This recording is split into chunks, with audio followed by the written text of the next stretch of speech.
ಸ್ನೇಹಿತರೆ, ನಾವು ದೇವಸ್ಥಾನಕ್ಕೆ ಹೋಗುವಾಗ ಒಂದು ನಿಯಮ ಎಲ್ಲರೂ ಪಾಲಿಸುತ್ತೇವೆ. ಚಪ್ಪಲಿ ಹೊರಗೆ ಬಿಡುತ್ತೇವೆ. ಆದರೆ ಒಂದು ಪ್ರಶ್ನೆ, ಯಾಕೆ ದೇವಸ್ಥಾನಕ್ಕೆ ಮಾತ್ರ ಚಪ್ಪಲಿ ಹಾಕಿಕೊಂಡು ಹೋಗಬಾರದು?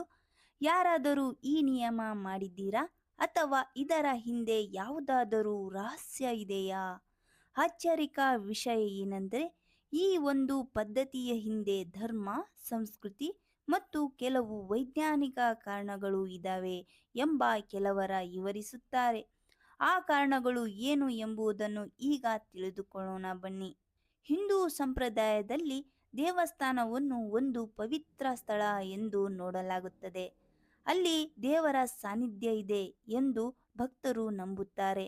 ಅದರಿಂದ ದೇವಸ್ಥಾನಕ್ಕೆ ಪ್ರವೇಶಿಸುವಾಗ ಪಾದರಕ್ಷೆಗಳನ್ನು ತೆಗೆದುಹಾಕುವುದು ಗೌರವ ಮತ್ತು ವಿನಯದ ಸಂಕೇತ ಎಂದು ಪರಿಗಣಿಸಲಾಗುತ್ತದೆ. ಇದಕ್ಕೆ ಮತ್ತೊಂದು ಮುಖ್ಯ ಕಾರಣ ಸ್ವಚ್ಛತೆ.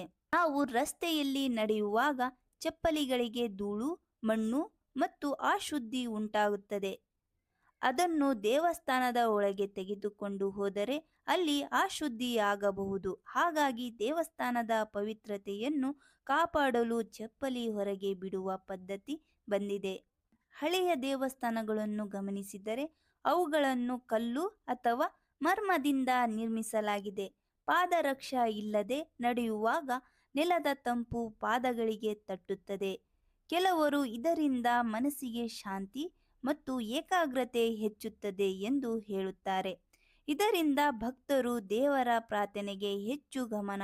ಆಶ್ಚರ್ಯ ವಿಷಯ ಏನೆಂದರೆ, ಈ ಪದ್ಧತಿ ಕೇವಲ ದೇವಸ್ಥಾನಗಳಲ್ಲಿ ಮಾತ್ರ ಇಲ್ಲ. ಭಾರತದ ಹಲವಾರು ಮನೆಗಳಲ್ಲಿ ಕೂಡ ಚಪ್ಪಲಿ ಹಾಕದೆ ಒಳಗೆ ಹೋಗುವ ಪದ್ಧತಿ ಇದೆ. ಇದು ನಮ್ಮ ಸಂಸ್ಕೃತಿಯ ಒಂದು ಭಾಗವಾಗಿದೆ. ಹೀಗಾಗಿ ದೇವಸ್ಥಾನಕ್ಕೆ ಚಪ್ಪಲಿ ಹಾಕದೆ ಹೋಗುವುದು ಕೇವಲ ಒಂದು ನಿಯಮವಲ್ಲ, ಇದು ಗೌರವ, ಸಂಕೇತ ಮತ್ತು ಸಂಸ್ಕೃತಿಯ ಈ ಮೂರು ವಿಷಯಗಳೊಂದಿಗೆ ಸಂಬಂಧಿಸಿದೆ ಎಂದು ಹೇಳಲಾಗುವುದು. ಸ್ನೇಹಿತರೆ, ದೇವಾಲಯಕ್ಕೆ ಚಪ್ಪಲಿ ಹಾಕದೆ ಹೋಗುವ ಪದ್ಧತಿ ಹಿಂದೆ ಈ ರೀತಿಯ ಕಾರಣಗಳನ್ನು ಹಲವರು ಹೇಳುತ್ತಾರೆ. ಈ ವಿಷಯದ ಬಗ್ಗೆ ನಿಮ್ಮ ಅಭಿಪ್ರಾಯ ಏನು ಎಂಬುದನ್ನು ಕಾಮೆಂಟ್ ಮೂಲಕ ತಿಳಿಸಿ. ಇಂತಹ ಇನ್ನಷ್ಟು ಕುತೂಹಲಕಾರಿ ವಿಷಯಗಳಿಗಾಗಿ ನಮ್ಮ ಚಾನಲನ್ನು ಸಬ್ಸ್ಕ್ರೈಬ್ ಮಾಡಿ, ಶೇರ್ ಮಾಡಿ, ಲೈಕ್ ಮಾಡಿ. ಇಲ್ಲಿಯ ತನಕ ನಮ್ಮ ವಿಡಿಯೋವನ್ನು ವೀಕ್ಷಣೆ ಮಾಡಿದ್ದಕ್ಕೆ ಧನ್ಯವಾದಗಳು.